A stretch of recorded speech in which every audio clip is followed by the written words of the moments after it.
الغیب والشہادہ فلا یظہر علی غیبہ احدا الا لمن ارتضی من رسول. جہاں اللہ آ جائے تو پچھلے قانون پہ استثناء آ جاتا، ایکسیپشن آ جاتی ہے. توجہ، آپ کہتے ہیں لا الہ کوئی معبود نہیں الا اللہ سوائے اللہ کے. یہاں اللہ خود ہی کہہ رہا ہے کہ عالم الغیب و شہادہ فلا یظہر علی غیبہ احدا.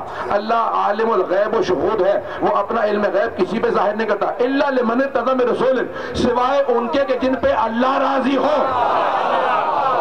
ارتضا کا لفظ آیا ارتضا کا، الا لمن ارتضا، سوائے ان کے کہ جو مرتضی ہو.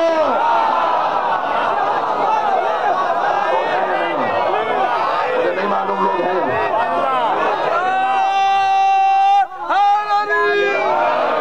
چمن چمن گلی گلی،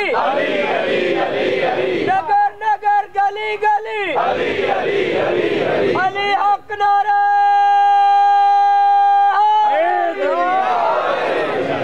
مجمع کی توجہ ہے میرے ساتھ؟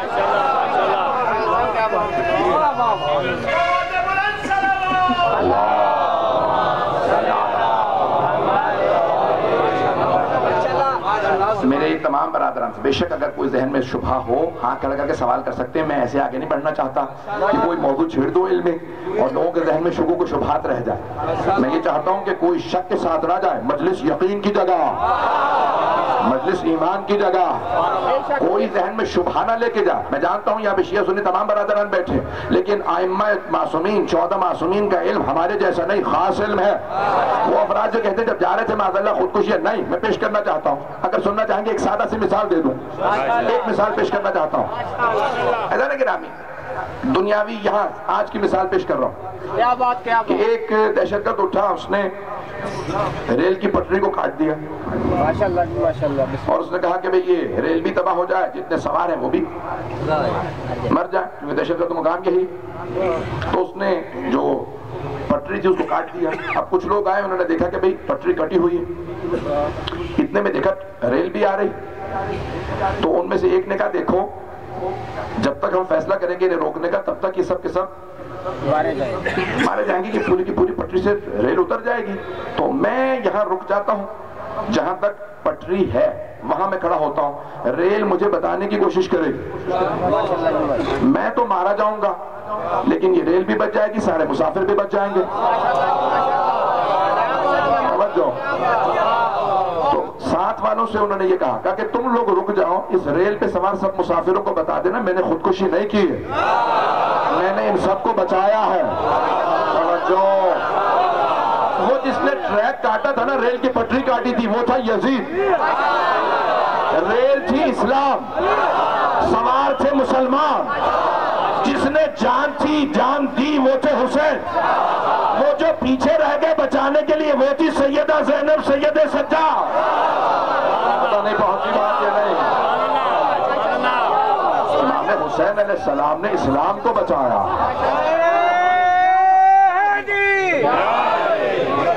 ہماری درسگاہ ہے، ہماری درسگاہ حق کا سیدھا راستہ، علی حق نعرہ.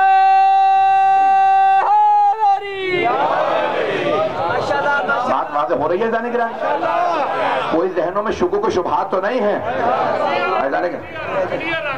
بہت محبت میرے چاہنے والے ہیں. میں مسلسل دیکھتا ہوں کہ جس محبت و عقیدت سے سنتے ہیں اور آتے ہیں، انہوں نے میرے لیے اونچی آواز سے کہہ دیا کہ نہیں سب کے لیے واضح چلتے رہیے. جانے گرا میں پیش کرنا چاہتا ہوں کہ ذہن میں شک نہ آئے جب امام صلح کر رہے ہوں تو مومن کے دل میں شک نہیں آنا چاہیے. یہ شک ایمان سے انسان کو خارج کر دیتا. اب جملے سنیے گا، ایکو اس کی بند کر دیجئے گا. اذان گرامی رسول اسلام نے بے انتہا جنگیں لڑی. بدر سے لے کے حنین تک پیغمبر جنگیں کرتے رہے، ساری جنگیں لڑی، لیکن کسی مقام پہ اللہ نے یہ نہیں کہا ہم نے آپ کو فتح مبین عطا کی. بہت سے لوگ پہنچ گئے ہیں. بھائی پیغمبر نے بدر کی جنگ لڑی، آیت نہیں آئی انا فتحنا لکا فتحا مبینا، ہم نے آپ کو فتح مبین عطا کی ہے. احد کی جنگ ہوئی, نہیں کہا خیبر, خندق, حنین, اتنی جنگیں ہوئیں, کسی مقام پہ اللہ نے نہیں کہا ہم نے آپ کو فتح مبین عطا کی. لیکن جیسے ہی صلح حدیبیہ ہوئی, صلح حدیبیہ پہ جیسے ہی پیغمبر نے دستخط کیے تو ایک مرتبہ سورہ نازل ہوئی, سورہ فتح, انا فتحنا لک فتحا مبینا. اے میرے حبیب ہم نے آپ کو فتح مبین عطا کی ہے, کھلی ہوئی فتح عطا کی ہے. جبکہ جانتے ہیں کیا عالم تھا؟ ایک صحابی ابا پکڑ کے کھینچ رہے تھے, مجھے آج تک آپ کی رسالت پہ اتنا شک نہیں ہوا جتنا آج شک ہوا. یعنی پہلے بھی شک ہوتا تھا, پہلے بھی شک ہوتا تھا, لیکن اتنا جتنا آج شک ہوا کبھی نہیں ہوا. میں نے کہا نا کہ میں نے ایک علمی موضوع لیا, اگر میں پہنچا پایا تو میں سمجھتا ہوں مجلس ہو گئے. کیا مجھے آج جتنا شک ہوا آپ کی نبوت پہ کبھی نہیں ہوا. آپ نے کیسے دستخط کر دیے؟ پیغمبر نے کہا تو نہیں سمجھ سکتا, یہ تمہارے سمجھنے کا مقام نہیں ہے, میں جانتا ہوں. اب انہوں نے مشرکین نے ساری شرائط کو توڑ دیا. جب شرائط انہوں نے توڑی تو پیغمبر کو فتح ہو گئی. پتہ نہیں لوگ ہیں یا نہیں ہیں, بھائی پیغمبر نے ان کی دستخط کر دیے اس صلح نامے پہ. اب وہ یہ کہہ رہے تھے شرائط تو ان کی ہے. پیغمبر نے کہا تم نہیں سمجھ سکتے, وہ شرائط کو نہیں مانیں گے. اور انہوں نے شرائط کو نہیں مانا. جب شرائط کو نہیں مانا تو وہ ہار گئے, پیغمبر جیت گئے. عزیزان گرامی, اسی طرح سے شام والے نے دستخط کر کے بھیجا, کاغذ بھیجا کا جو چاہے شرائط لکھ لے میں صلح پہ حاضر. امام نے کہا یہ جھوٹا ہے, شرائط نہیں مانے گا. کہ یہ شرائط نہیں مانے گا, اس نے دستخط کیے لیکن یہ جھوٹا. لوگوں نے کہا کہ نہیں مولا شرائط لکھے وہ مانے گا. بغیر پڑھے اس نے خالی کاغذ پہ دستخط کر دیے. مولا نے کہا ٹھیک ہے شرائط میں لکھتا ہوں, تمہیں وقت بتائے گا, مجھے میری امامت سے پتہ. مجمع ہے یا نہیں؟ میں جانتا ہوں اپنے علم امامت سے یہ شرائط کو نہیں مانے گا, تمہیں وقت بتائے گا. امام نے پہلی شرط رکھی, کہ پہلی شرط یہ ہے کہ شام والے میرے بابا علی مرتضیٰ کی توہین بند کریں گے. بات پہنچ رہی ہے؟ میں بہت زیادہ کھل کے اپنے ممبر سے نہیں کہنا چاہتا کہ وہ ممبروں سے توہین کرتے ہیں, وہ ممبروں سے میرے بابا علی مرتضیٰ کی توہین بند کریں. پہلی شرط. اس نے بند نہیں کی توہین, بعد میں بھی توہین جاری رہی. اس کا مطلب ہے اس نے شرائط توڑی. پتہ نہیں مجمع ہے یا نہیں. دوسری شرط, یہ شام والا اپنے بیٹے یزید کو اپنے بعد خلیفہ نہیں بنائے گا.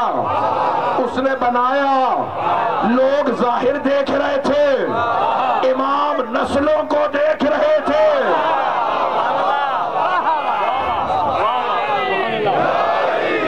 پہنچ رہی ہے. امام اسے کہتے جو صدیوں کے سفر کو دیکھ لے. امام نے کہا دوسری شرط, یہ اپنے بعد یزید کو خلیفہ نہیں بنائے گا. تیسری شرط, یہ جو کچھ کوفے کے بیت المال میں ہے وہ شام نہیں لے جائے گا. کوفے کے بیت المال کے سارے پیسے یہیں رہیں گے اور وہ میں اپنے بابا کی شیعوں میں تقسیم کروں گا, کیونکہ جانتا ہوں یہ میرے بابا کے ماننے والوں کو فاقے میں مارنا چاہتا. دوبارہ وہی کچھ ہوا, لوگوں نے کہا نہیں, جب آپ نے دستخط کر دیا. عزیزان گرامی, مولا نے چوتھی شرط رکھی, کہا یہ جو کچھ ہے اس کا کچھ نہیں. توجہ, یہ جو کچھ ہے نظام اس وقت حکومت اسلامی کا, یہ اس کا نہیں, یہ سب ہمارا ہے, ہم زمین کے وارث ہیں. توجہ. کہا لیکن کیونکہ میں جانتا ہوں مجھے شہید کر دیا جائے گا, یہ مجھے زہر دلوا دے گا, تو یہ سب کچھ میرے بھائی حسین ابن علی کا ہوگا. اس نے اسے بھی نہیں مانا. مولا نے شرائط رکھ کے بتا دیا کہ دیکھو فتح اس کی ہوتی ہے جو شرائط پہ باقی رہے. اس نے دستخط کر کے بھیجا تھا, شرائط آپ لکھے مانوں گا میں. امام نے کہا میں نے شرائط لکھ دی ہے, یہ نہیں مانے گا, اور اس نے نہیں مانا. آج تک مسلمان کہتے ہیں کہ صلح کر لی, میں کہتا ہوں شرائط پڑھو. پتہ نہیں لوگ ہے یا نہیں. صلح نہ دیکھو, شرائط پڑھو. جو شرائط پڑھتا جائے گا اسے پتہ چلتا جائے گا کون حق ہے. میں اسے شیعہ نہیں مانتا جسے حق و باطل میں تمیز نہ ہو. شیعہ وہ ہے جو 1400 سال بعد تاریخ کو دیکھ کے بتا دے حسن حق پہ تھا, دشمن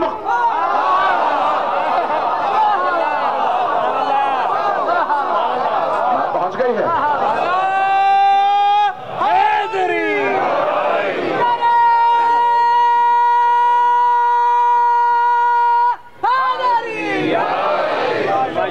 واضح ہو رہی ہے جانے کے نام؟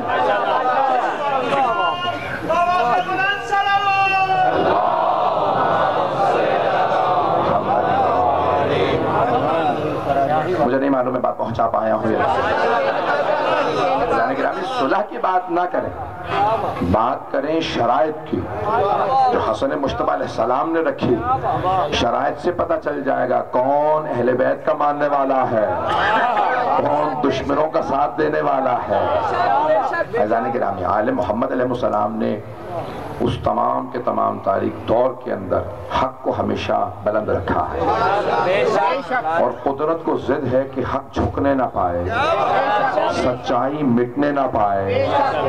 اور امام حسن مجتبی ایک ایسی ہستی ہیں کہ آج پوری دنیا کے اندر اگر کوئی عقل کی، فہم و فراست کی، ذہانت کی مثال دینا چاہے گا تو وہ مثال دے گا امام حسن مجتبی کی۔ ایک بہت بڑا مغربی مفکر ہے، دشمن اسلام ہے، جملہ سننا چاہیں گے اس کا؟ آخری جملہ پیش کر رہا ہوں، بس میں جانتا ہوں آپ لوگ بہت دور دور تک کھڑے بھی ہیں، جو کھڑے ہیں سن رہے ہیں، ثواب زیادہ ہے، جو کھڑے ہو کے بھی سن رہے ہیں ان کے لیے ثواب زیادہ ہے، کوئی پریشان نہ ہو کے سنیں۔ اس بہت بڑے دشمن اسلام نے، مفکر نے ایک جملہ لکھا ہے، وہ کہتا ہے کہ نام نہیں لے سکتا، اس نے نام لے کے لکھا کہ مسلمانوں کے اس شام کے حکمران کا مجسمہ ہر غیر مسلم حکومت میں ضرور لگانا چاہیے۔ جس نے دستخط کیے تھے صلح نامے پہ اور بھیجا تھا، وہ کافر مفکر کہتا ہے کہ اس کا مجسمہ ہر دشمن اسلام ریاست میں ہونا چاہیے، اور اس کا مجسمہ دکھا کے ساری دنیا کو بتانا چاہیے اس کی وجہ سے اسلام کا پوری دنیا پہ قبضہ نہیں ہوا۔ پتہ نہیں لوگ پہنچے یا نہیں پہنچے۔ اگر یہ نہ ہوتا تو اسلام ہر جگہ پھیل گیا ہوتا۔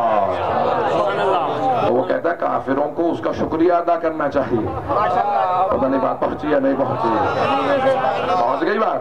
فیضان گرامی، وہ کافر کہتا ہے کہ اگر آج اسلام رک گیا ہے، جو جناب امیر نے کہا تھا کہ جب یزید کے دادا نے جب کہا نا جناب امیر سے کہ یا علی میں آپ کا ساتھ دینے کے لیے تمام بنو امیہ کو لے آؤں گا، مولا نے کہا یہ بنو امیہ اسلام کے کب سے مخلص ہوئے ہیں؟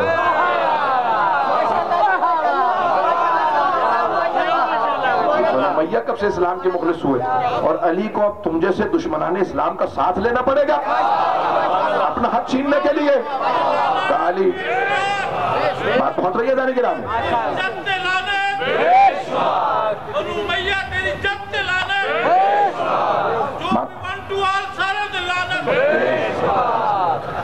یہ آپ کے جذبات احساسات بول رہے ہیں، لیکن جب بھی شہادت ہو تو قاتلان ائمہ علیہ السلام پہ، ان کے جو قاتل ہیں ان سب پہ لعنت بھیجنی واجب ہے۔ تیری جات لالا تیری اولاد لالا خوشنودی امام زمان علیہ السلام بآواز بلند تر صلوات۔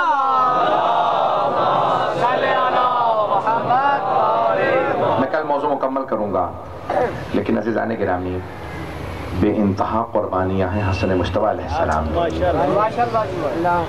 اتنے قربانیاں، لوگ آج اقتدار میں آ جائیں تو اسے باقی رکھنے کے لیے، اس کی بقا کے لیے نہ جانے کون کون سے ہتھ کنڈے استعمال کرتے ہیں، لیکن میرے لاکھوں درود و سلام اس ہستی پہ جو حکومت کو ایک ٹھوکر مار کے واپس مدینے چلے گئے۔